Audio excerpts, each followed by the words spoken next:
Good morning, fourth graders. This is Mrs. Veshy with this week's Read Aloud in the Library.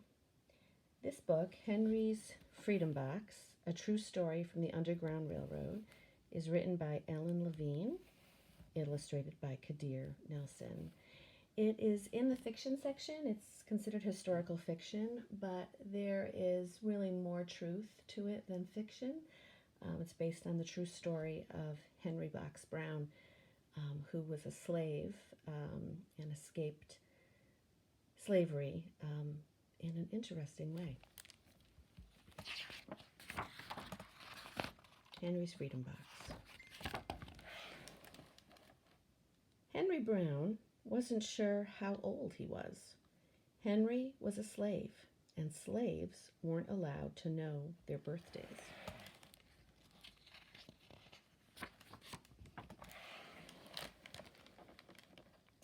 Henry and his brothers and sisters worked in the big house where the master lived. Henry's master had been good to Henry and his family, but Henry's mother knew things could change. Do you see those leaves blowing in the wind? They are torn from the trees like slave children are torn from their families.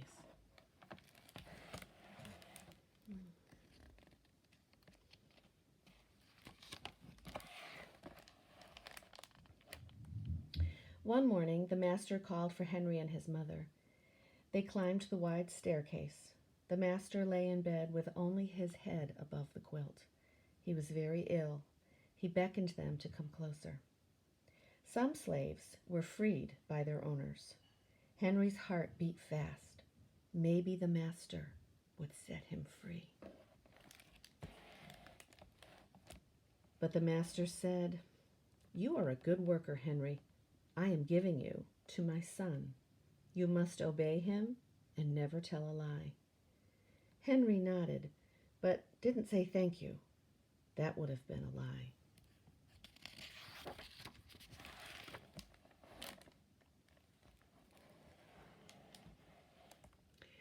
Later that day, Henry watched a bird soar high above the trees. Free bird, happy bird, Henry thought.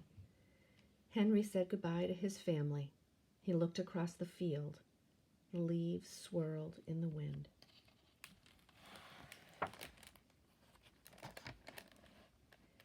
Henry worked in his new master's factory. He was good at his job. "Do not tear that tobacco leaf," the boss yelled at the new boy. He poked the boy with a stick. If you made a mistake, the boss would beat you.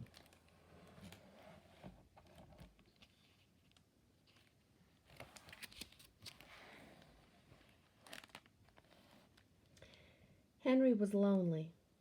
One day, he met Nancy, who was shopping for her mistress. They walked and talked and agreed to meet again.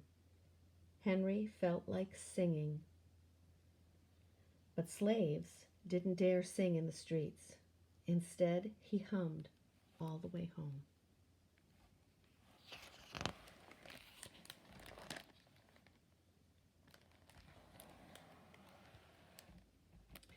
Months later, Henry asked Nancy to be his wife. When both their masters agreed, Henry and Nancy were married. Soon there was a little baby, then another, and another. Henry knew they were very lucky. They lived together even though they had different masters. But Nancy was worried. Her master had lost a great deal of money. "I'm afraid he will sell our children," she said. Henry was very still.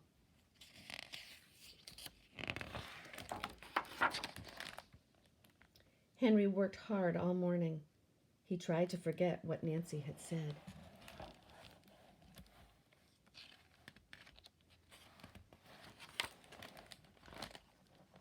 His friend James came into the factory. He whispered to Henry, "Your wife and children were just sold at the slave market." "No!" cried Henry. Henry couldn't move. He couldn't think. He couldn't work. "Twist that tobacco," the boss poked Henry. Henry twisted tobacco leaves. His heart twisted in his chest.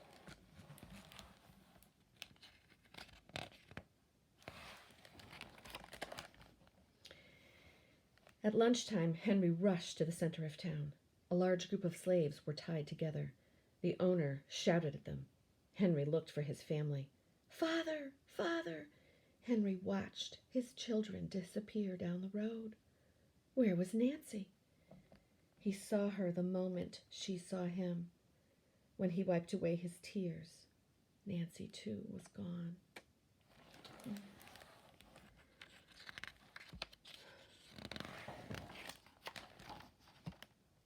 Henry no longer sang. He couldn't hum. He went to work, and at night he ate supper and went to bed. Henry tried to think of happy times, but all he could see were the carts carrying away everyone he loved. Henry knew he would never see his family again.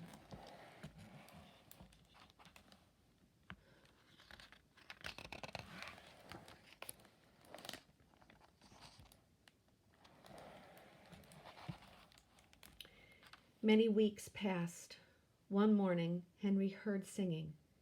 A little bird flew out of a tree into the open sky, and Henry thought about being free. But how? As he lifted a crate, he knew the answer. He asked James and Dr. Smith to help him. Dr. Smith was a white man who thought slavery was wrong. They met early the next day at an empty warehouse. Henry arrived with a box. "I will mail myself to a place where there are no slaves," he said. James stared at the box and then at Henry. "What if you cough and someone hears you?" "I will cover my mouth and hope," Henry said.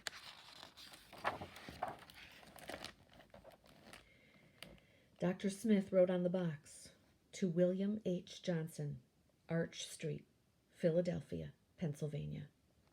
Henry would be delivered to friends in Philadelphia.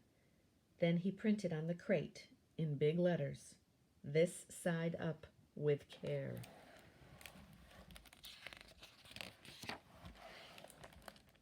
Henry needed an excuse to stay home, or the work boss would think he had run off.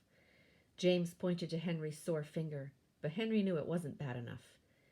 He opened a bottle of oil of vitriol. "No!" cried James. Henry poured it on his hand. It burned his skin to the bone. Now the boss would have to let him stay home. Dr. Smith bandaged Henry's hand. They arranged to meet the next morning at 4 o'clock.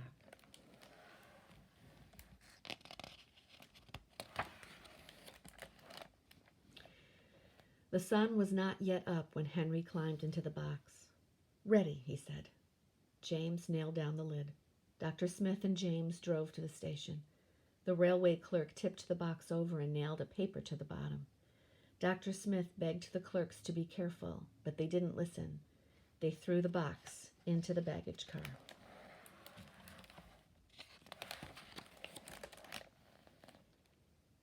Hours passed. Henry was lifted up and thrown again, upside down. He heard waves splashing. This must be the steamboat headed for Washington, D.C. The ship rode smoothly, but Henry was still upside down. Blood rushed to his head. His face got hot. His eyes ached. He thought his head would burst, but he was afraid to move. Someone might hear him.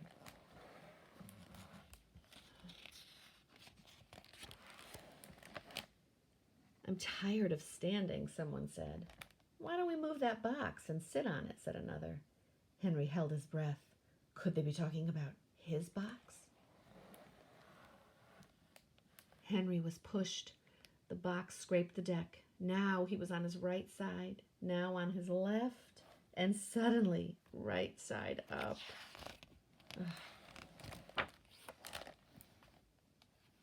"What do you think is in here?" said the first man. "Mail, I guess," said the other. "Well, I am mail," thought Henry, but not the kind they imagined. Henry was carried off the steamboat and placed in a railroad car, this time head up. He fell asleep in the rattling song of the rain wheels.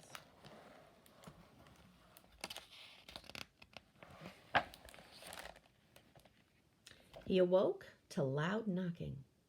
"Henry, are you all right in there?" "All right," he answered. The cover was pried open. Henry stretched and stood up. 4 men smiled at him. Welcome to Philadelphia. At last, Henry had a birthday. March 30th, 1849, his first day of freedom, and from that day on, he also had a middle name. Everyone would call him Henry Box Brown.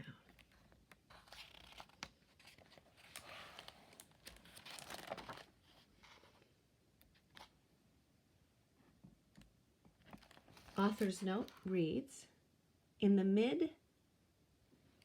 to pick this one up. In the mid-1800s, there were about 4 million slaves living in the United States. Slaves were owned, like tables or cows or wagons. Historians believe between 60,000 and 100,000 slaves escaped to freedom. They traveled on what became known as the Underground Railroad. The Underground Railroad, of course, wasn't a real railroad. It was all the secret ways slaves made their way from the South to the North.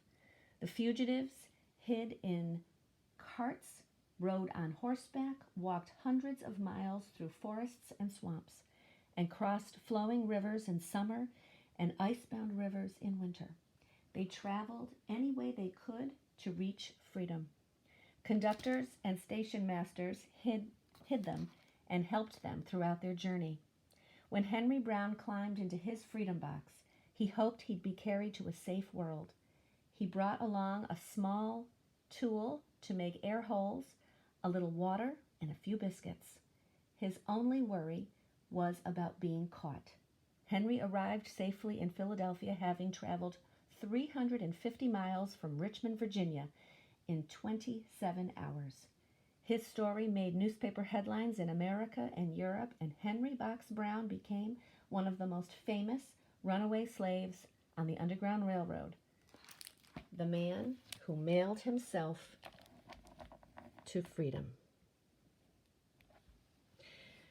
This is definitely a better story to read when we're all together in the library and we can talk about it. So I would love to hear what you think.